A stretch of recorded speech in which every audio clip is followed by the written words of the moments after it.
A very good morning students, welcome to another class. हम पढ़ रहे हैं बायोलॉजिकल क्लासिफिकेशन और लास्ट क्लास में हमने रेस्पिरेशन इन बैक्टीरिया समझा था और रिप्रोडक्शन इन बैक्टीरिया को स्टार्ट किया था।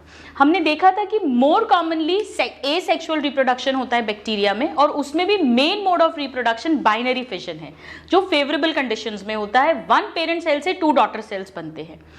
लेकिन अगर अनफेवरेबल कंडीशन है तो एंडोस्पोर का फॉर्मेशन होता है जो एक पेरिनेटिंग रेस्टिंग स्ट्रक्चर है और फेवरेबल कंडीशंस के रिटर्न पर वो फिर न्यू बैक्टीरिया की तरह एक्ट करता है। आइए, उसके बाद हमने स्टार्ट किया था सेक्सुअल रिप्रोडक्शन, बट हमने समझा था बैक्टीरिया में ट्रू सेक्सुअल रिप्रोडक्शन नहीं होता, कोई गैमीट फॉर्मेशन, कोई फर्टिलाइजेशन नहीं होता, बट हाँ जीन्स का आदान प्रदान होता है, जेनेटिक रिकॉम्बिनेशन होता है। इसीलिए उसे हम सेक्सुअल रिप्रोडक्शन तो नहीं कह सकते, पैरासेक्सुअल रिप्रोडक्शन कह सकते हैं या प्रिमिटिव टाइप का सेक्सुअल रिप्रोडक्शन कह सकते हैं या एक्चुअली जेनेटिक रिकॉम्बिनेशन कह सकते हैं। वो तीन तरीके से होता था, हमने लास्ट क्लास में बात की थी। अगर डोनर से रिसिपिएंट में डीएनए मीडियम के थ्रू जा रहा है तो उसे हमने कहा था ट्रांसफॉर्मेशन। अगर डोनर से रिसिपिएंट के बीच में एक कॉन्जुगेशन ट्यूब बनकर वो ट्रांसफर होगा फिजिकल कांटेक्ट के थ्रू तो उसे हमने कहा था कॉन्जुगेशन। और अगर एक वायरस बैक्टीरियोफाज के थ्रू डोनर बैक्टीरिया से रिसिपिएंट बैक्टीरिया में वो डीएनए पहुंचेगा तो उसे हमने कहा था ट्रांसडक्शन। ट्रांसफॉर्मेशन हम लास्ट क्लास में डिटेल में डिस्कस कर चुके हैं। फ्रेडरिक ग्रिफिथ ने एक्सपेरिमेंट किया था माइस के अंदर स्ट्रेप्टोकोकस या डिप्लोकोकस निमोनी बैक्टीरिया को लेकर। आइए आज हम स्टार्ट करते हैं कॉन्जुगेशन। और कॉन्जुगेशन अब हम जानते हैं ये सेकेंड मेथड है जेनेटिक रिकॉम्बिनेशन का। ट्रांसफॉर्मेशन हम पढ़ चुके हैं। सो कॉन्जुगेशन इन बैक्टीरिया बहुत इंटरेस्टिंग है। जब मैंने इसी चैप्टर में आपको बैक्टीरिया का स्ट्रक्चर पढ़ाया था तो हमने समझा था कि बैक्टीरिया के पास एक तो खुद का जेनेटिक डीएनए होता है जिसे हम न्यूक्लियोइड या जीनोफोर या इंसिपिएंट न्यूक्लियस बोलते हैं, जो एक्चुअली बैक्टीरिया की लाइफ के लिए असेंशियल है और वही बैक्टीरिया की सारी एक्टिविटीज को कंट्रोल करता है, रिप्रोडक्शन एक्सेट्रा सबको। पर कुछ बैक्टीरिया के पास में एक special extra chromosomal double stranded circular self replicating DNA होता है जिसे हमने नाम दिया था प्लाज्मिड। और अगर वो प्लाज्मिड पिलई फॉर्म कर सकता है, सेक्स पिलई, तो उसे हमने कहा था एफ प्लाज्मिड या सेक्स प्लाज्मिड। और जिन बैक्टीरिया के पास ये एफ प्लाज्मिड है वो सेक्स पिलई फॉर्म कर पाएंगे और उन्हें हमने एफ प्लस बैक्टीरिया या मेल बैक्टीरिया कहा था। और जिनके पास नहीं है उन्हें हमने एफ माइनस या फीमेल बैक्टीरिया कहा था। इतना आपको याद होगा। तो अब हम उसी कंसेप्ट से कॉन्जुगेशन को पढ़ेंगे। कॉन्जुगेशन का सिंपल सा मतलब हम एक लाइन में लिख देते हैं। इसका मतलब है ट्रांसफर ऑफ जेनेटिक मटेरियल या DNA from donor to recipient bacteria. Of course हम बैक्टीरिया की ही बात कर रहे हैं। वाया कॉन्जुगेशन ट्यूब, एक कॉन्जुगेशन ट्यूब बनेगी उसके थ्रू, मीडियम के थ्रू नहीं, वायरस के थ्रू नहीं, कॉन्जुगेशन ट्यूब के थ्रू। और ई कोलाई में से सबसे पहले डेमोन्स्ट्रेट किया था लेडरबर्ग एंड टैटम ने। सो डिस्कवर्ड बाय या demonstrated by very very important Lederberg and Tatum in E coli. तो बैक्टीरिया का नाम भी आना चाहिए स्टूडेंट्स और साइंटिस्ट का नाम भी, इन ई कोलाई। अब समझिएगा, कॉन्जुगेशन दो तरह से होता है, बहुत इंटरेस्टिंग है, हम अंडरस्टैंड करने की कोशिश करते हैं। So conjugation in bacteria. First situation, यहां पर क्या हुआ, हमने पढ़ा था कि जो प्लाज्मिड है वो या तो फ्री फॉर्म में रहता है या वो बैक्टीरिया के जो जेनेटिक डीएनए है उसके साथ अटैच होकर इंटीग्रेटेड फॉर्म में रह सकता है। वहां हमने उसे एपिजोम नाम दिया था, याद आ रहा है आपको। और ऐसे बैक्टीरिया को high frequency recombination HFR bacteria हमने कहा था। बट एनीवेज आज फिर से समझ में आ जाएगा। सपोज करिए कि ये एक बैक्टीरिया है, ठीक है, ये इसका खुद का जेनेटिक मटेरियल है। अब होता डबल स्ट्रैंडेड है, मैं कन्वीनियंस के लिए ऐसा बना देती हूँ। Genetic DNA, this is the genetic DNA nucleoid, और इस बैक्टीरिया के पास मान लीजिए ये प्लाज्मिड है, ये भी डबल स्ट्रैंडेड सर्क्यूलर है, और ये एफ प्लाज्मिड है या सेक्स प्लाज्मिड है जो सेक्स पिलई बनवा सकता है। तो अब मुझे बताइए कि ये बैक्टीरिया एफ प्लस है या एफ माइनस। आप कहोगे मैम ये तो हम पढ़ चुके हैं, ये एफ प्लस या मेल बैक्टीरिया है।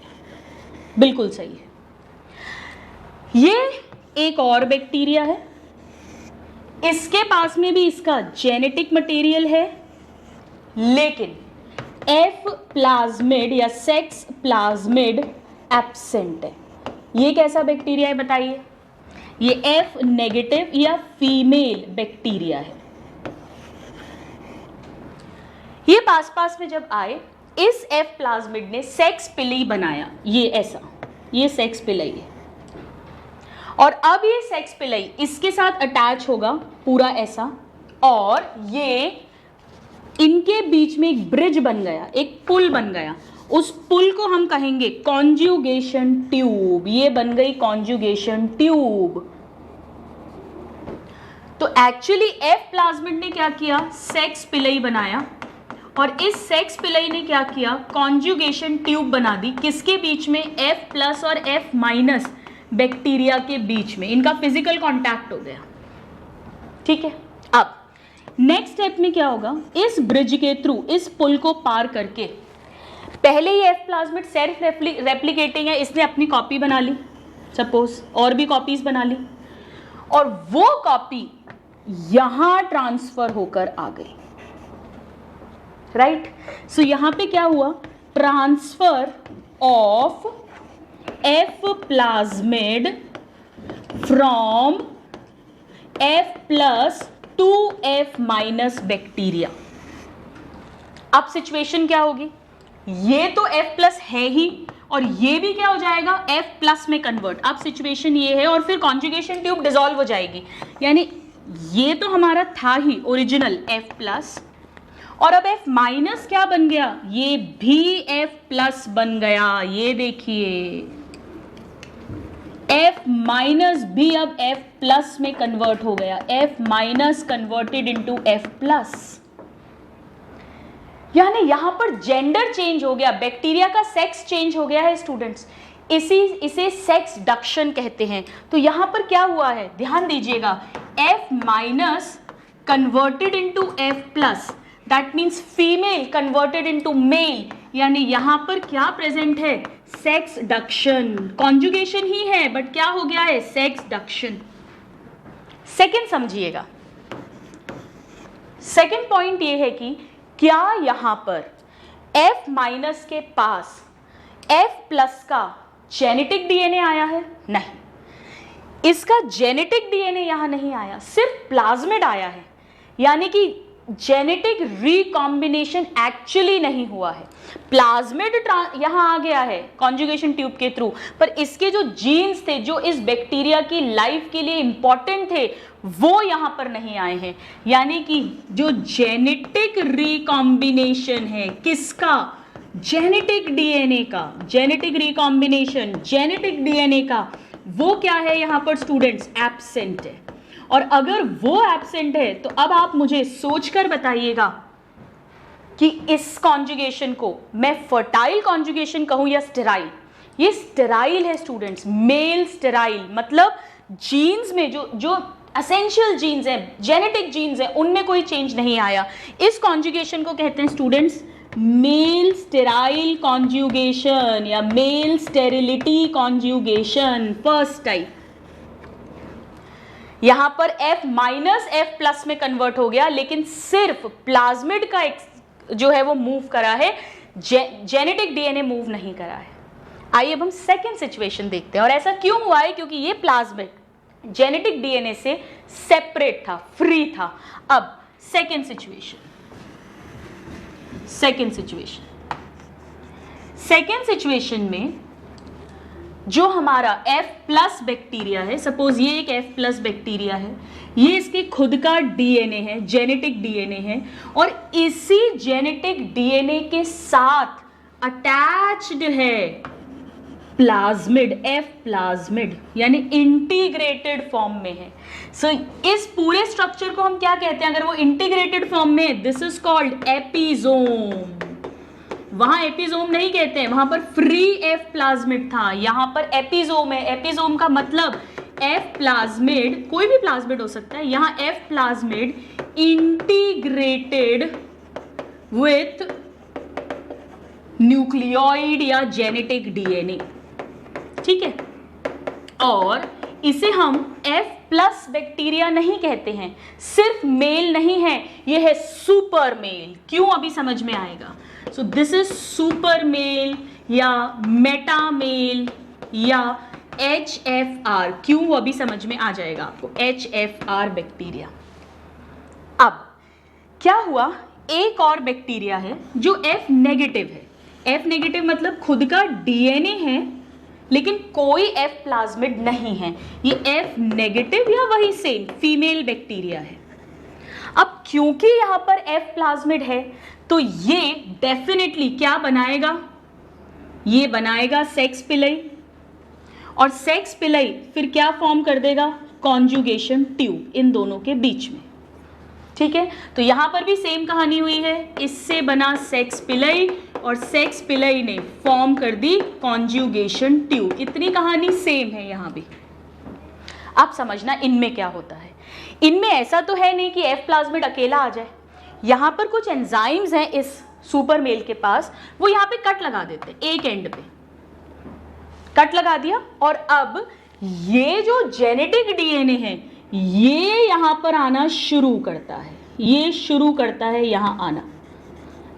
अब मैं इसे एक दूसरे कलर से बना देती हूं कन्वीनियंस के लिए हमारी, ताकि आपको कलर से समझ में आए।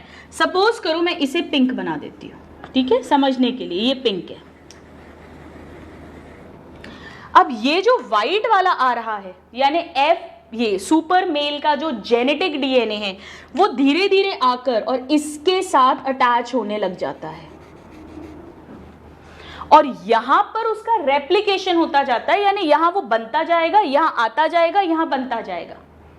अब यहां से स्टार्ट हुआ है ये आना, धीरे धीरे धीरे धीरे ये आता जाएगा। अब कितने जीन्स आएंगे ये इस बात पे डिपेंड करेगा कि कितनी देर तक ये कॉन्जुगेशन ट्यूब बनी हुई है। यानी कि हम यहां पर लिख सकते हैं कि number of jeans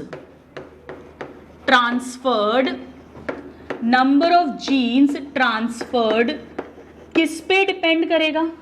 depends on time of contact of bacteria to bacteria. दो बैक्टीरिया कितनी देर तक इस कॉन्जुगेशन ट्यूब से जुड़े रहे उतने जीन्स यहां आते जाएंगे।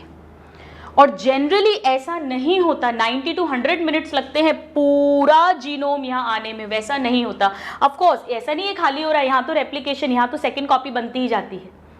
तो मान लीजिए कि जब यहां तक के जीन्स ट्रांसफर हुए तब ये कॉन्जुगेशन ट्यूब ब्रेक हो गई, फॉर एग्जाम्पल सपोज। तो अब सिचुएशन क्या बनेगी? अब सिचुएशन ये है कि जो ये ओरिजिनल वाला मेल है इसके पास तो सेम अभी भी वही है, अपना खुद का जेनेटिक डीएनए और साथ में ये एफ प्लाज्मिड यानी एपिजोम। तो ये तो अभी भी क्या है? HFR है। लेकिन इसका क्या हुआ है? इसका अब ध्यान से समझना, ये पिंक वाला तो इसका खुद का जेनेटिक डीएनए था, राइट? और इसके अंदर अब क्या फिट हो गया है स्टूडेंट्स? एक सेकेंड, इसके अंदर अब फिट हो गया है इसका जेनेटिक डीएनए, ये आ गया। दो सिचुएशन हो सकती हैं, हो सकता है अगर पूरा टाइम तक ये रहा तो जेनेटिक डीएनए भी आ जाए HFR का और प्लाज्मिड भी आ जाए, ऐसा भी हो सकता है। लेकिन ऐसा नेचुरली होता नहीं है। नॉर्मली ये कॉन्जुगेशन ट्यूब पहले ही जो है डिसॉल्व हो जाती है, डिसअपियर हो जाती है।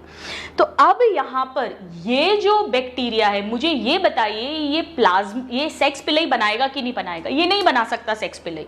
क्यों नहीं बना सकता ये सेक्स पिलई? क्योंकि इसके पास एफ प्लाज्मिड थोड़ी ना आया है। तो इस सिचुएशन में ए क्या हुआ है? एफ माइनस जो है वो एफ माइनस ही रहा। ये F माइनस ही है, ये फीमेल ही है, ये मेल में कन्वर्ट नहीं हुआ, ये सेक्स पिलई फॉर्म नहीं कर सकता। यानी कि क्या यहाँ पर सेक्स डक्शन हुआ है? नहीं, सेक्स चेंज नहीं हुआ, नो सेक्स डक्शन। जबकि यहाँ क्या हुआ था? F माइनस F प्लस में चेंज हो गया था, यहाँ ऐसा नहीं हुआ। लेकिन यहाँ पर क्या हुआ है? यहाँ पर जेनेटिक रिकॉम्बिनेशन हुआ है। अब ये जो रिसिपिएंट बैक्टीरिया है, इसके पास डोनर बैक्टीरिया का जेनेटिक डीएनए आ गया है, यानी कि यहाँ पर genetic recombination has occurred present.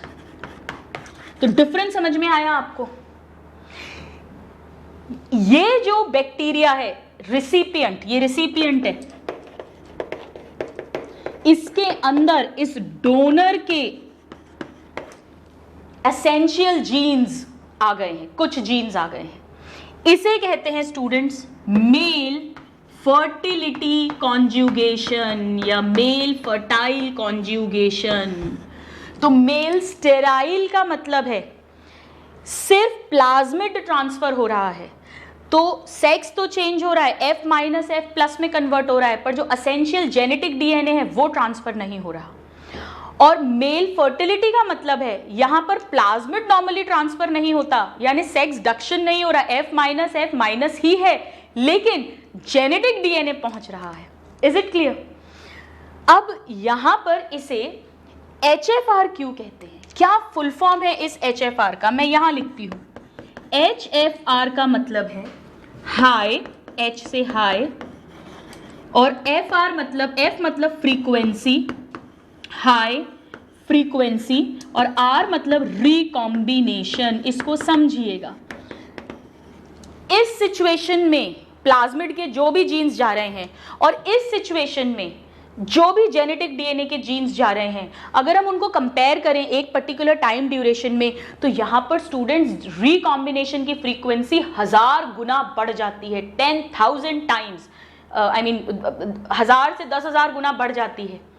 यानी कि बहुत हाई फ्रीक्वेंसी पे रिकॉम्बिनेशन होता है, इसीलिए इसे हाई फ्रीक्वेंसी रिकॉम्बिनेशन मेल या HFR मेल, सुपर मेल या मेटा मेल बैक्टीरिया कहते हैं। सो प्लीज नोट कि यहां पर क्या होता है,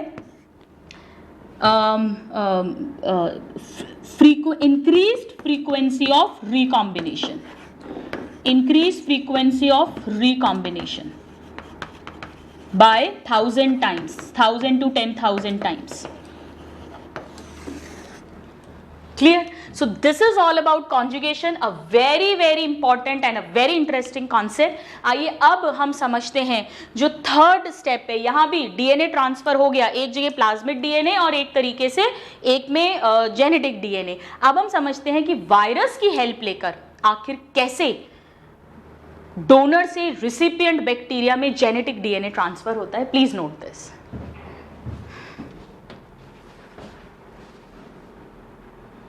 धीरज, ये आ रहा था यहां तक, कैमरे में दिख रहा था? अच्छा, कितना मिटा सकती हूँ वहां से बताना मुझे। ऊपर से देखना, क्लासिफिकेशन दिख रहा है? पूरा दिख रहा है? पूरा नहीं दिख रहा। बताइए कहाँ तक दिख रहा है? टी तक दिख रहा है। ये हटा दो बस। तो बिल्कुल हाँ, देखती हूँ मैं, ट्राई करती हूँ। रुको, इसको फेंक ही दी, इसको बाहर, सॉरी बाद में कर देंगे, इसको हटा देंगे। अभी तो हो जाएगा थोड़ा सा, फिर देखेंगे।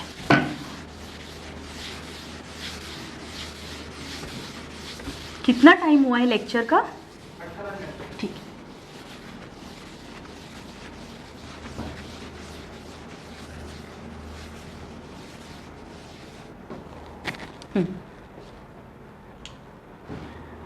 तो आइए स्टूडेंट, अब हम थर्ड मेथड को समझते हैं, एंड दैट इज ट्रांसडक्शन।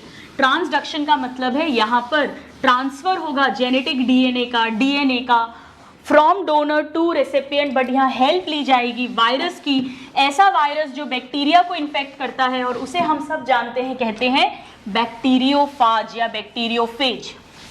आइए, फेज का मतलब क्या होता है? खाना, बैक्टीरिया को खाने वाला, इसीलिए बैक्टीरियोफाज। चलो, so now third method of genetic recombination in bacteria, that is transduction. बहुत इंटरेस्टिंग है, समझिएगा।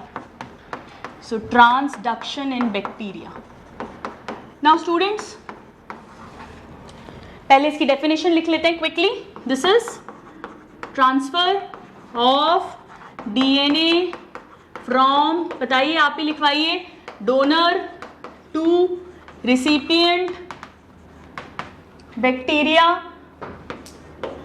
बाय, क्या लिखूं, वाया वायरस. कौन सा वायरस का नाम लिखूं, बैक्टीरियोफाज.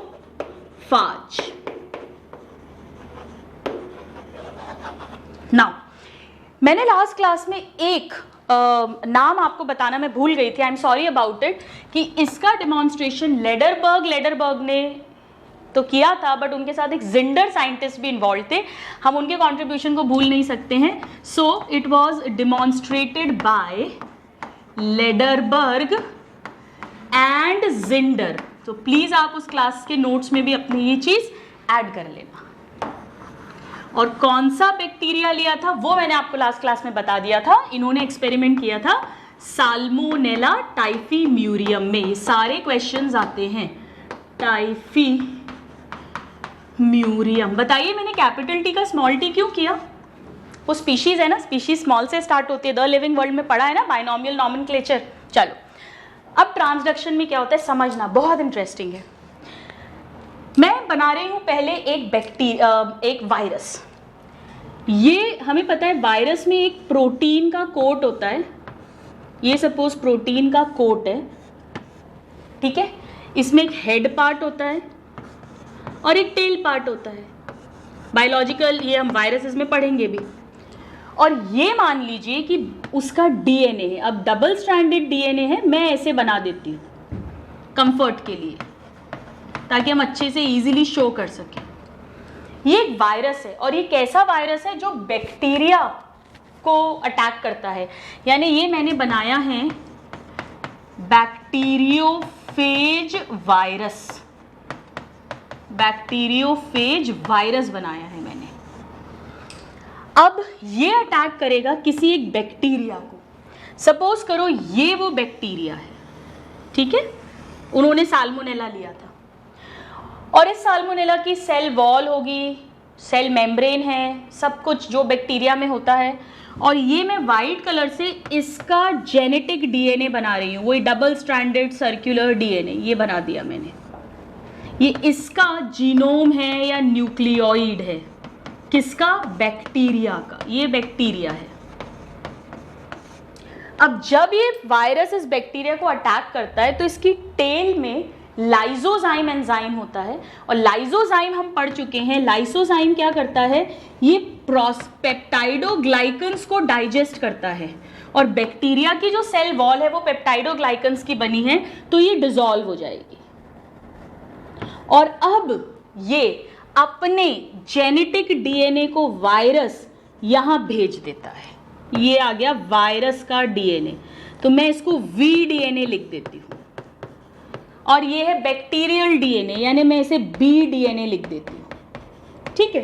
अब क्या होता है, कुछ वायरल डीएनए में ये प्रॉपर्टी होती है कि वो बैक्टीरिया के डीएनए के साथ जाके जुड़ सकते हैं, लिंक हो सकते हैं, इंटीग्रेट हो सकते हैं.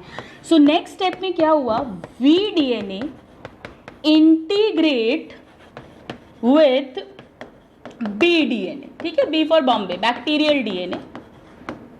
और इंटीग्रेट होने के बाद में ये रेप्लिकेट भी करते हैं. जैसे जैसे बैक्टीरियल डीएनए कॉपीज बनाएगा, वायरल डीएनए की कॉपी भी बनेगी.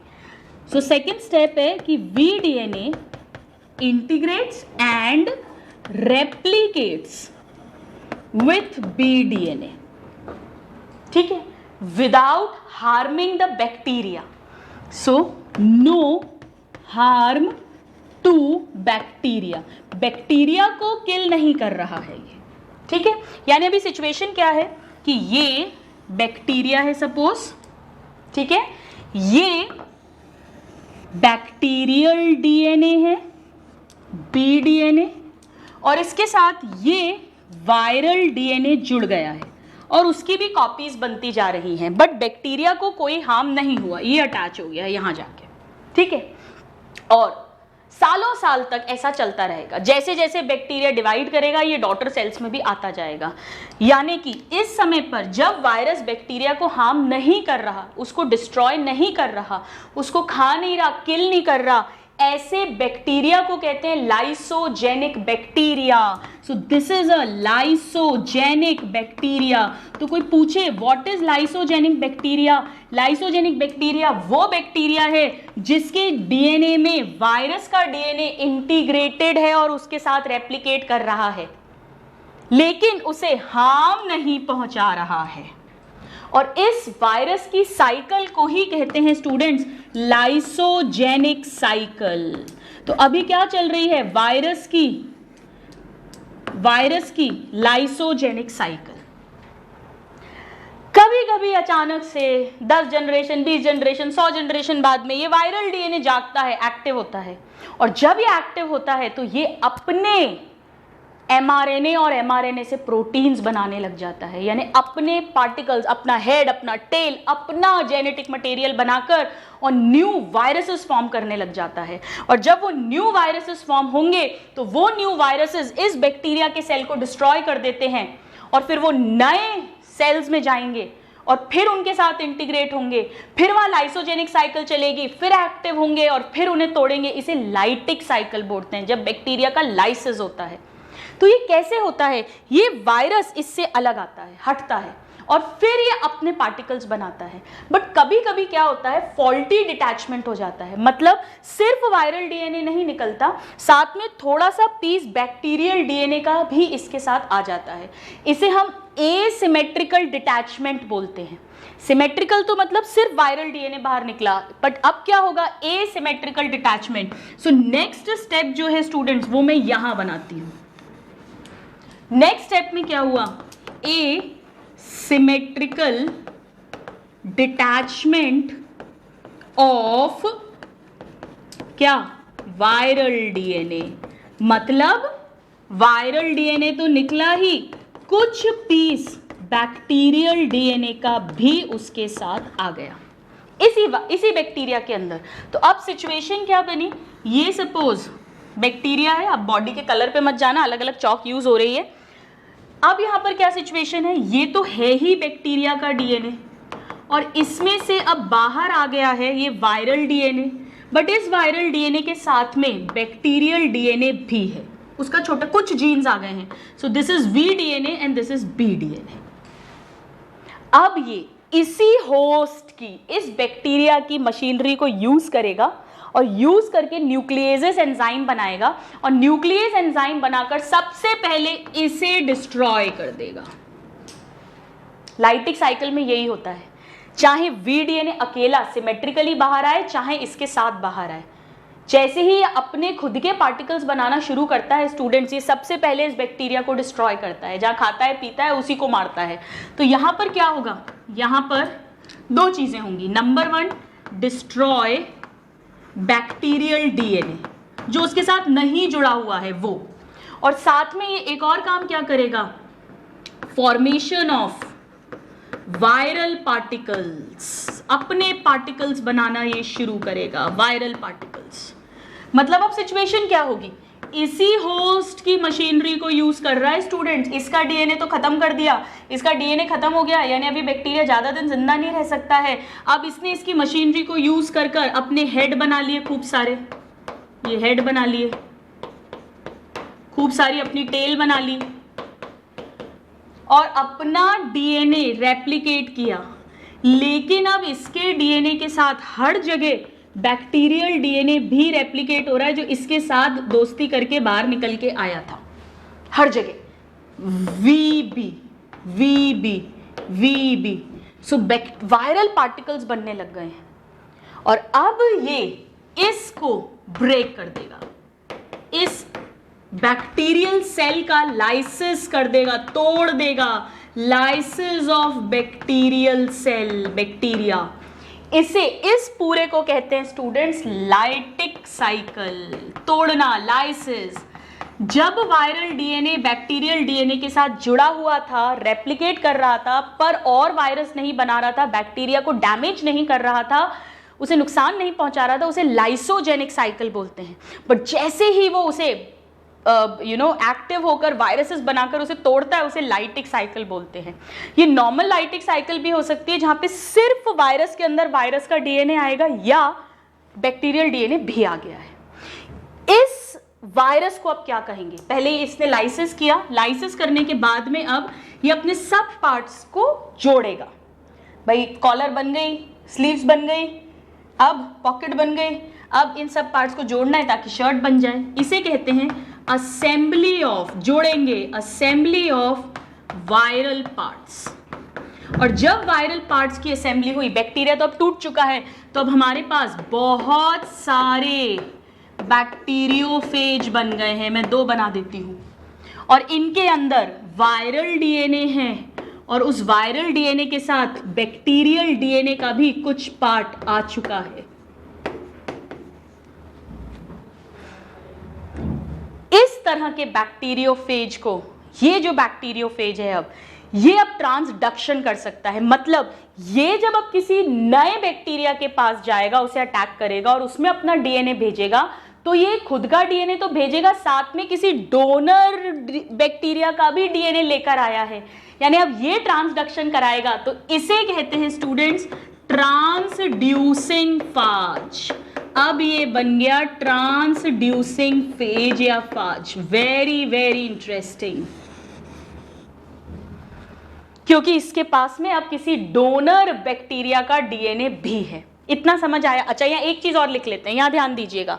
ये जो बनता है ना, जब वायरल डीएनए बैक्टीरियल डीएनए के साथ जुड़ता है, इसे कहते हैं स्टूडेंट्स प्रोवायरस या प्रोफेज। प्रोफेज, देखो डिफरेंस है।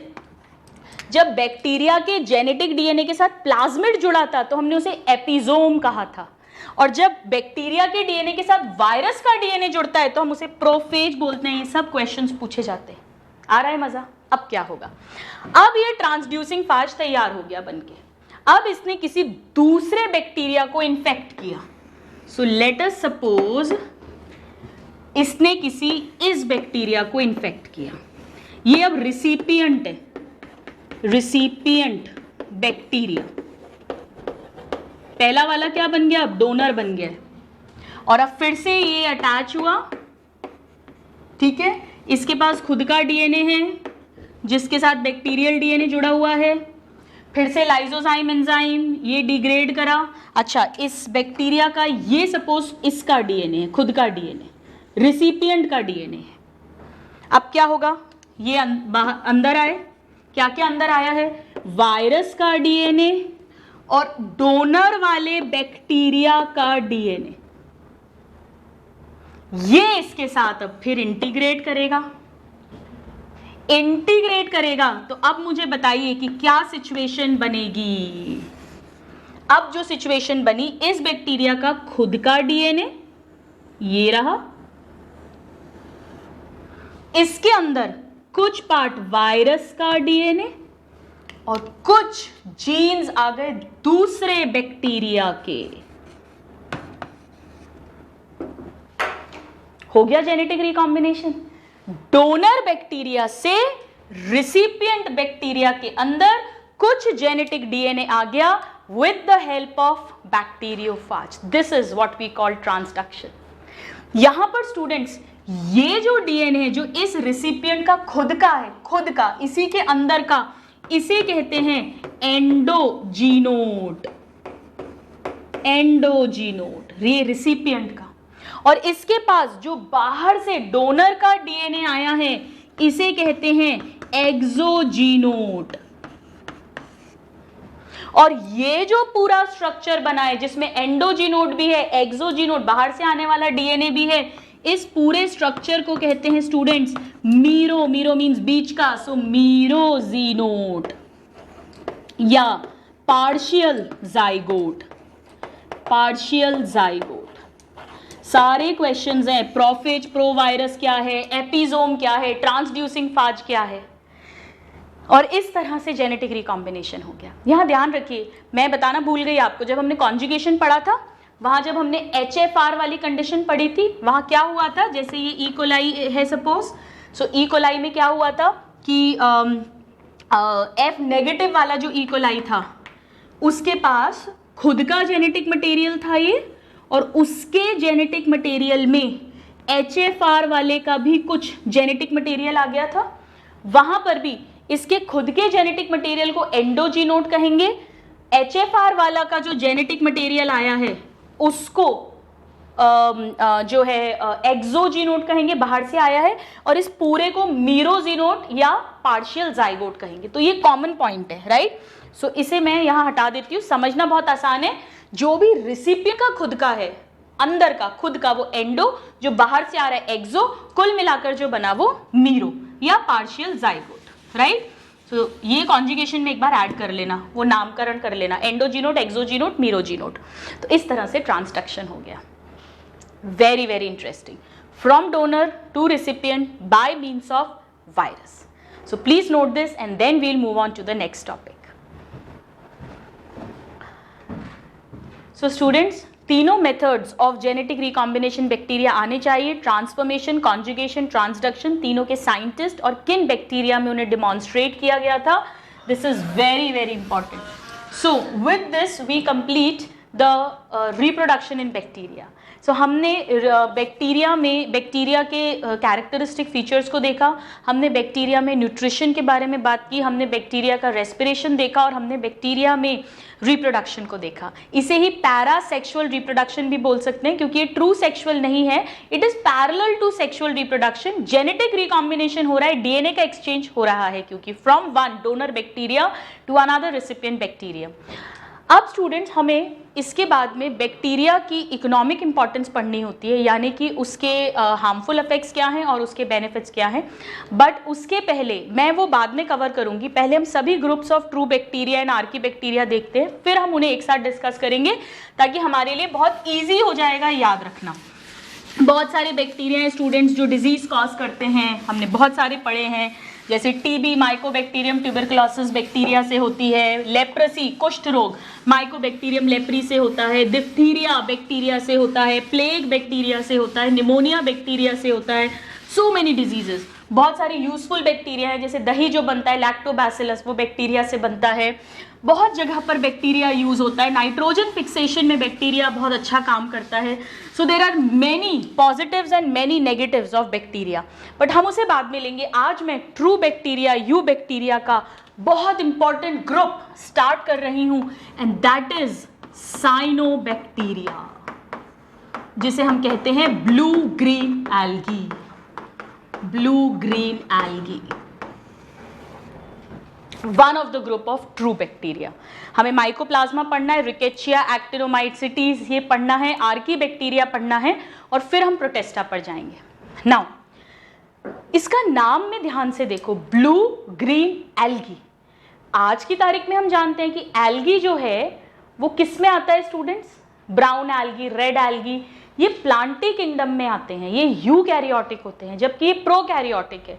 तो जब टू किंगडम क्लासिफिकेशन था उसमें इसे एल्गी के अंडर प्लेस किया था। एल्गी की क्लास साइनोफाइसी या मिक्सोफाइसी में। क्या मतलब है हम समझते हैं। So in two kingdom classification, two kingdom, जब प्लांटी और एनिमेलिया दो ही किंगडम्स दिए थे classification, they were placed under, मैं क्लास का नाम लिख रही हूं, अंडर मिक्सोफाइसी। अभी सब याद हो जाएगा, रटना नहीं पड़ेगा। फाइसी, फाइसी, मिक्सोफाइसी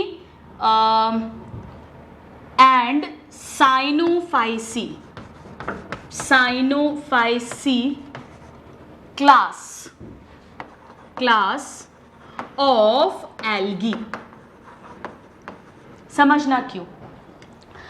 मिक्सो का मतलब क्या होता है स्टूडेंट्स? मिक्सो का मतलब होता है स्लाइमी, चिपचिपा। इनके चारों तरफ, साइनोबैक्टीरिया के चारों तरफ एक म्यूसिलेजिनस, चिपचिपी, स्लाइमी लेयर होती है, इसीलिए इन्हें मिक्सो वर्ड दिया गया, उस क्लास में रखा गया जिसमें स्लाइमी कवरिंग वाले ऑर्गेनिजम्स हैं। और फाइसी हम यूज करते हैं एल्गी के लिए। सो मिक्सोफाइसी। ब्लू कलर के दिख रहे थे, ब्लू जैसे, तो साइनो मतलब ब्लू और फाइसी अगेन मतलब एल्गी, बट बाद में पता चला था ये प्रोकैरियोटिक है और फिर इनका सेल स्ट्रक्चर भी प्रोकैरियोट की तरह, फिर इन्हें बैक्टीरिया में प्लेस किया गया था।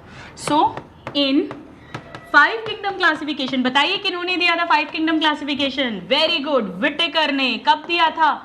1969 में। इन 5 किंगडम क्लासिफिकेशन प्लेस्ड अंडर, क्या लिखूं बताइए, क्या पढ़ रहे हो? मोनेरा, किंगडम मोनेरा इसमें, वरना प्लांटी किंगडम एल्गी की क्लास में इसको इंक्लूड किया गया था। तो साइनोबैक्टीरिया को मिक्सोफाइसी या साइनोफाइसी भी कहते हैं। अब इसका नाम और क्या नाम है? Cyanobacteria.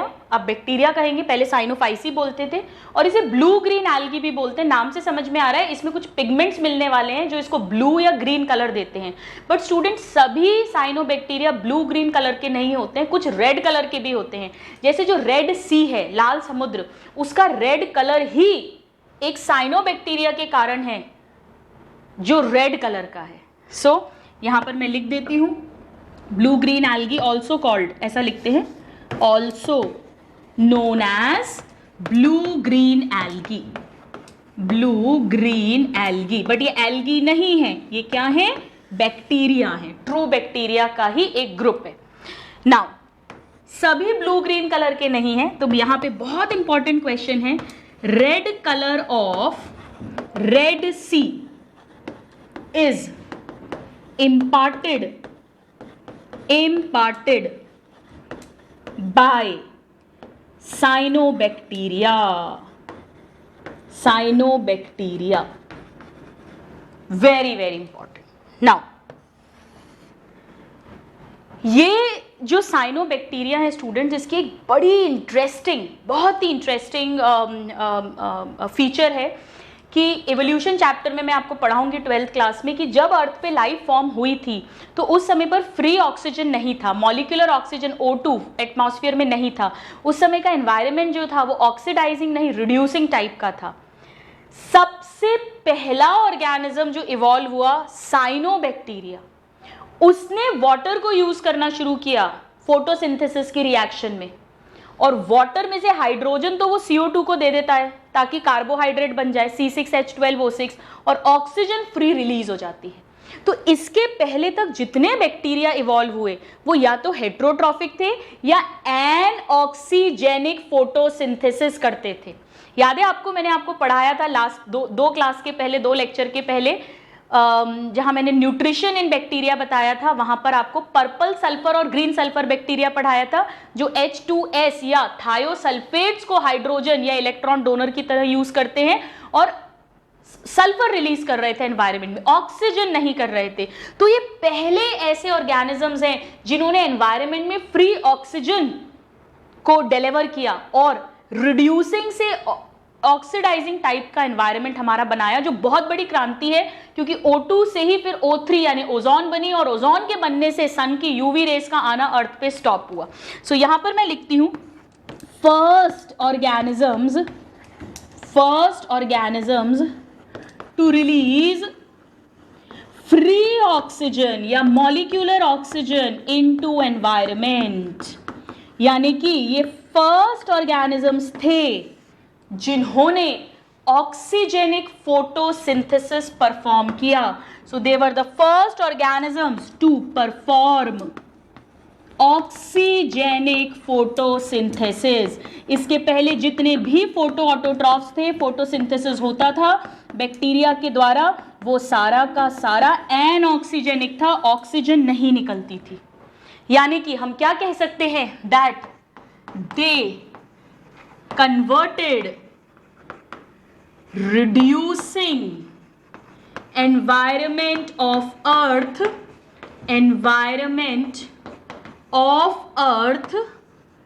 into oxidizing type, into oxidizing। Very very important, हम एवोल्यूशन में पढ़ेंगे इसका कितना बड़ा इंपॉर्टेंस है। So they are very important bacteria. ये बैक्टीरिया है स्टूडेंट्स, ग्राम नेगेटिव बैक्टीरिया हैं। So let me write here, they are gram negative bacteria. और हम ग्राम पॉजिटिव ग्राम नेगेटिव अच्छे से पढ़ चुके हैं।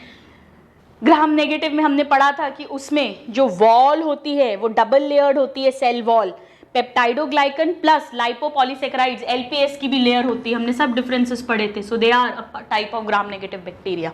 You please note this down और फिर हम आगे बढ़ते हैं। नाउ स्टूडेंट्स, यहाँ पर रेड सी को रेड कलर कौन से साइनोबैक्टीरिया ने दिया है मैं उसका नाम लिख देती हूँ, इंपॉर्टेंट है। It is trichodesmium. और रेड कलर दे रहा है, रेड के लिए एरिथ्रो यूज करते हैं, so erythraeum. So very very important question आता है।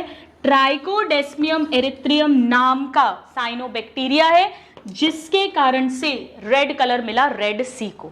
यहां पर स्टूडेंट्स ये स्पेलिंग भी करेक्ट कर लेना, यहां ई भी आएगा, CEAE हर जगह पे। नाउ यानी अगर कोई पूछे कि most primitive organism to perform oxygenic photosynthesis, तो आंसर क्या दोगे? ब्लू ग्रीन एल्गी या साइनोबैक्टीरिया। कोई पूछे which organisms first introduced oxygen into atmosphere, answer क्या दोगे? साइनोबैक्टीरिया या ब्लू ग्रीन बैक्टीरिया। ऐसा क्यों होता है हम समझेंगे स्टूडेंट्स। हम फोटोसिंथेसिस इन प्लांट्स पढ़ चुके हैं, उसमें मैंने आपको समझाया था कि बैक्टीरिया जो है पर्पल सल्फर, ग्रीन सल्फर, उनमें सिर्फ वन फोटो सिस्टम होता है जिसमें वाटर की स्प्लिटिंग नहीं होती है, जबकि साइनोबैक्टीरिया में हायर प्लांट्स की तरह 2 फोटो सिस्टम्स होते हैं जिसमें से फोटो सिस्टम 2 में वाटर की स्प्लिटिंग हो सकती है। ऐसे एंजाइम्स हैं, वाटर की स्प्लिटिंग होगी तो ऑक्सीजन रिलीज होगा। तो ये क्यों ऑक्सीजन रिलीज कर पाते हैं? क्योंकि यहाँ पर PS1 एंड PS2 दोनों हैं, यानी 2 फोटो सिस्टम है और ये 2 सेकेंड वाला फोटो सिस्टम रिस्पॉन्सिबल होता है वाटर के स्प्लिटिंग के लिए, यानी ऑक्सीजन के रिलीज के लिए।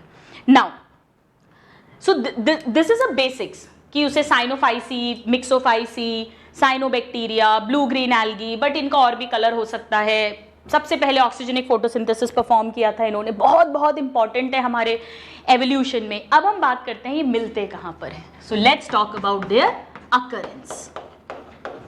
कहाँ मिलते हैं स्टूडेंट्स? जैसे कि बैक्टीरिया है, साइनोबैक्टीरिया भी उसी का ग्रुप है, हर जगह मिलता है। They are cosmopolitan everywhere. Archaebacteria की तरह कुछ साइनोबैक्टीरिया हॉट स्प्रिंग्स में भी मिलते हैं, 80-90 डिग्री का जहां पर टेम्परेचर होता है, जो झील जम जाती है, फ्रोजन 0 डिग्री -डिग्री बर्फ बन जाती है, वहां भी ये मिलते हैं एवरीवेयर, राइट। कॉस्मोपॉलिटन।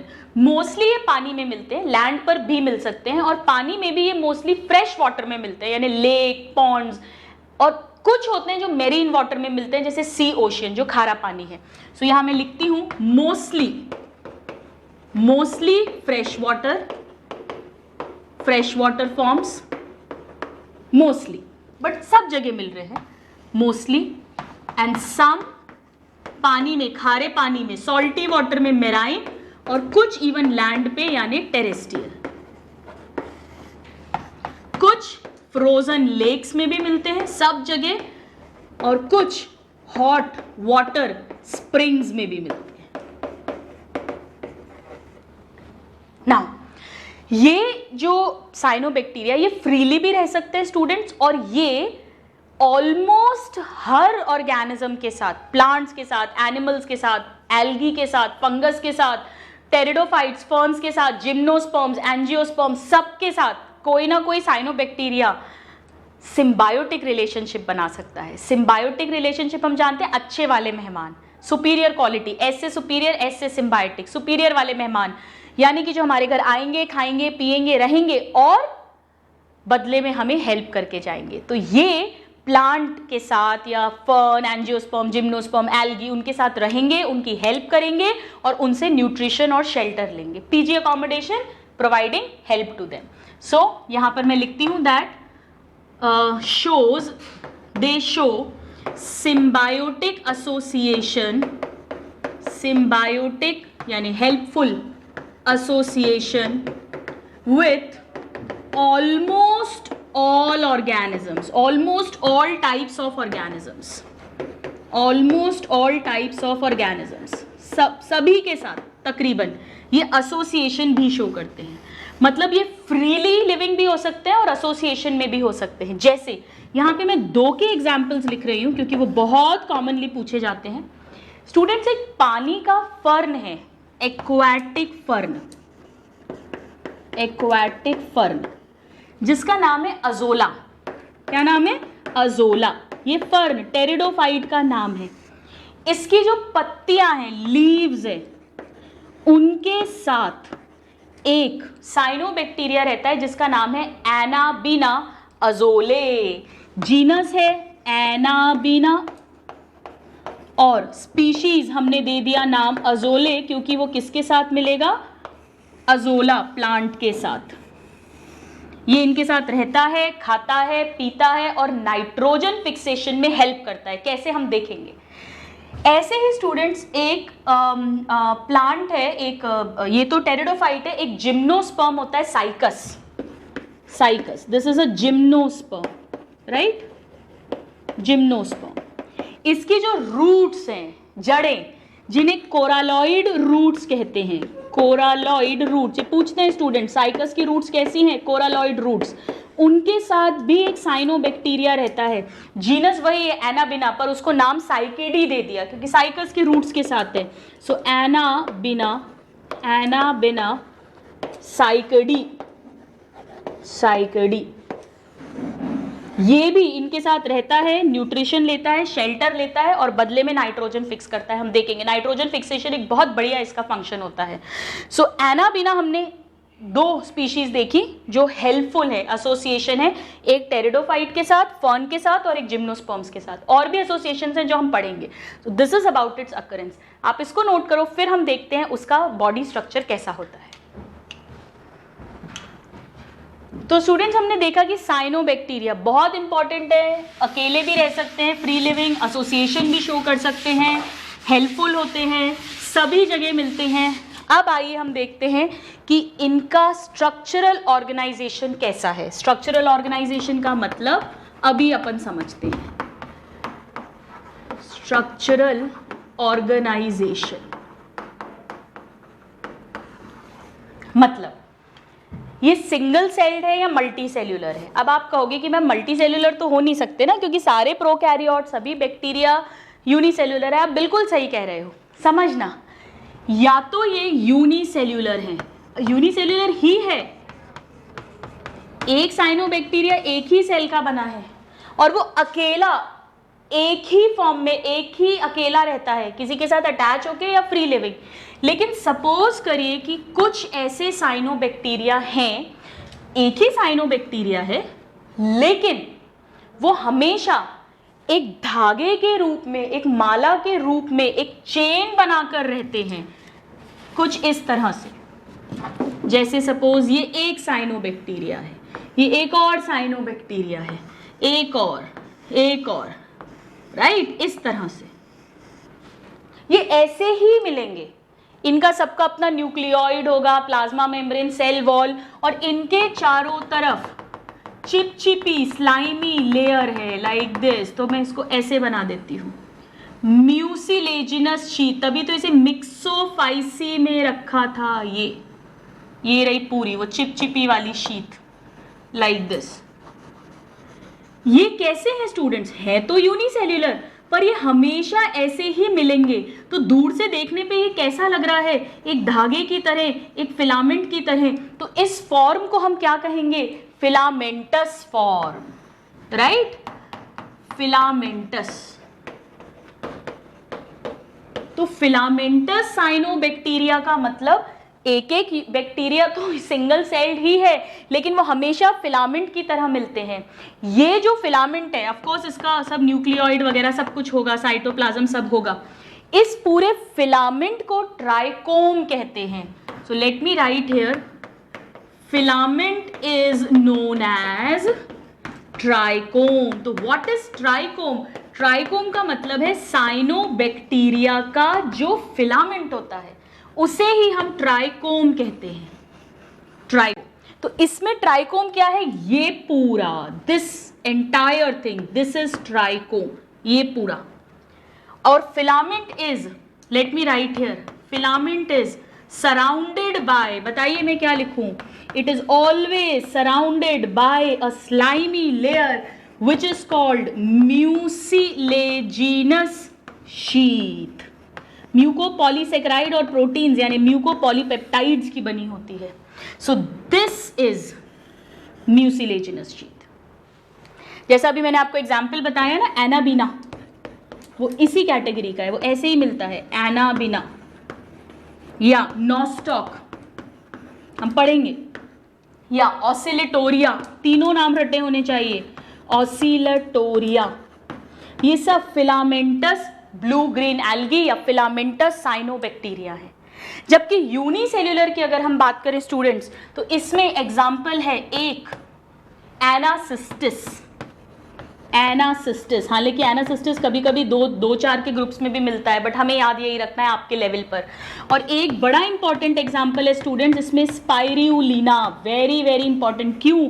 क्योंकि इस साइनोबैक्टीरिया के अंदर इतना बढ़िया प्रोटीन होता है कि अब इसकी टैबलेट्स मार्केट में बनाई जाती हैं। इतना अच्छा प्रोटीन कंटेंट है, अब इसको न्यूट्रिशनल सप्लीमेंट की तरह यूज किया जाता है। सो let me write here, spirulina क्या है? एक unicellular blue green algae which has high protein content. It has very high protein content और अब ये मार्केट में भी अवेलेबल है। ये क्वेश्चन पूछते हैं। और कुछ साइनोबैक्टीरिया ऐसे भी नहीं मिलते, ऐसे भी नहीं मिलते। वो कैसे मिलते हैं? जैसे सपोज ये एक साइनोबैक्टीरिया है, बट ये अकेले नहीं रहते, ये हमेशा कॉलोनी में रहते हैं। ये पूरी म्यूसिलेजिनस शीट है, पूरा म्यूसिलेजिनस टिश्यू है, जो भी सब्सटेंस है इनके आस, हमेशा ऐसी कॉलोनी ही मिलेगी, हमेशा। वो कॉलोनी हो सकता है शीट्स के फॉर्म में हो, वो कॉलोनी हो सकता है इस तरह से अलग अलग स्प्रेडेड हो, बट एक कॉलोनी में ही मिलते हैं। ऐसे अकेले नहीं मिलेंगे, केवल ऐसे नहीं मिलेंगे। ऑफ कोर्स यहाँ पर भी शीट तो यहाँ भी होगी, ऐसा भी नहीं मिलेगा, ऐसा भी नहीं मिलेगा। इसे कहते हैं स्टूडेंट्स कॉलोनियल साइनोबैक्टीरिया। इसका एक एग्जाम्पल हमें आना चाहिए विच इज माइक्रोसिस्टिस। यहां ध्यान देना, माइक्रोसिस्टिस, क्योंकि एक हम मैक्रोसिस्टिस पढ़ेंगे जो ब्राउन एल्गा होगा। तो ये दोनों नाम हमें अच्छे से समझ आने चाहिए। यहां पे स्टूडेंट्स कई बुक्स में एनाबीना को कॉलोनियल लिख देते हैं, क्योंकि एनाबीना की कुछ स्पीशीज कॉलोनियल फॉर्म में भी मिलती हैं, राइट। बट अगर हमें एक चॉइस पूछी जाएगी तो हम फिलामेंटस में ही एनाबीना को लिखते हैं। सो आज हमने समझा कॉन्जुगेशन और ट्रांसडक्शन, और हमने साइनोबैक्टीरिया स्टार्ट किया, जो यू बैक्टीरिया, ट्रू बैक्टीरिया का ही एक ग्रुप है, ब्लू ग्रीन कलर का, बट जरूरी नहीं है, रेड कलर का भी हो सकता है, रेड सी को जो कलर इंपार्ट किया है। अर्लियर टाइम्स में इसे मिक्सोफाइसी या Cyanophyceae group class of algae में रखा गया था। फर्स्ट ऑक्सीजनिक फोटोसिंथेसिस परफॉर्म करने वाले ऑर्गेनिजम्स हैं, इन्होंने ही एनवायरनमेंट में, एटमॉस्फेयर में ऑक्सीजन को इंट्रोड्यूस किया था। इनके पास 2 फोटो सिस्टम्स होते हैं हायर प्लांट्स की तरह, इनका क्लोरोफिल भी हायर प्लांट्स की तरह, हम देखेंगे नेक्स्ट क्लास में। और ये सब जगह मिलते हैं, association with almost all type of organisms show करते हैं। मोस्टली फ्रेश वाटर में मिलते हैं, बट सी वाटर, लैंड सब जगह मिल सकते हैं। ये यूनिसेल्युलर फॉर्म में भी मिल सकते हैं, कॉलोनीज के फॉर्म में मिल सकते हैं, या फिलामेंट्स के फॉर्म में मिल सकते हैं। इनके फिलामेंट को ट्राइकोम कहते हैं, and all will always be surrounded by mucilaginous sheet. ये म्यूसिलेजिनस शीट जो है स्टूडेंट्स, ये एनवायरमेंट से प्रोटेक्शन देती है, बाहर की कोई इंजरी से प्रोटेक्शन देती है। अब इसका स्ट्रक्चर क्या है, इस एक सेल का स्ट्रक्चर क्या होता है? क्या वो बिल्कुल उस प्रोकैरियोटिक सेल की तरह है, बैक्टीरियल सेल जो हमने पहले पढ़ा है, या उसमें कुछ थोड़ा बहुत डिफरेंट है? होगा डिफरेंट स्टूडेंट्स, क्योंकि यहाँ पे फोटोसिंथेसिस होने वाला है, यहाँ पिगमेंट्स चाहिएंगे, वो सब कुछ होना है। तो वो सब क्या है, उसका स्ट्रक्चर क्या है, ये नाइट्रोजन फिक्सेशन कैसे करवाता है, बहुत कुछ ब्लू ग्रीन एल्गा के बारे में in the upcoming lecture. Till then, a very happy learning and have a good day. Thank you.